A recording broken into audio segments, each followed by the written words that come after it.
NASA just announced it has discovered organic materials, the building blocks of life, all the way on Mars. But that's not the only fascinating space-related news to come out recently.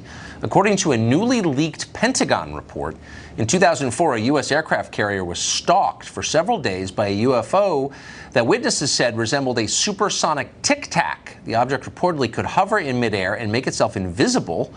This shocked to confuse the Navy pilots who monitored it. Nick Pope is a journalist and investigated UFO sightings for the British government. He joins us tonight. Nick, why would information like this, I know you've seen this a million times, but why would we need to read about it because it was leaked? Why wouldn't the U.S. government tell us this? Is there some reason?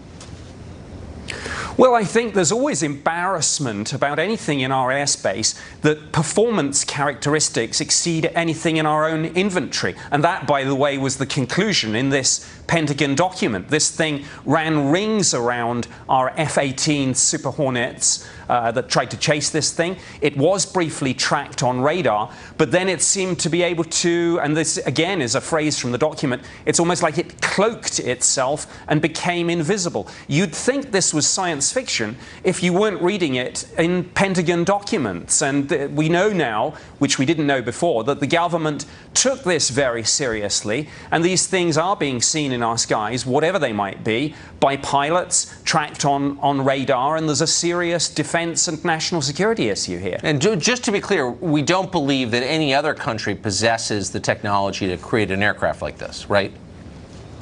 Absolutely correct, yes. One of the things that went into this report was obviously looking to see if this sort of thing was anything in our own inventory and indeed anything that any other nation has. I mean, certainly when I was investigating UFOs for the British government, we knew that some of these things would turn out to be secret prototype aircraft, drones and missiles, but we always knew through our own intelligence sources, you know, who has what, so you can eliminate that.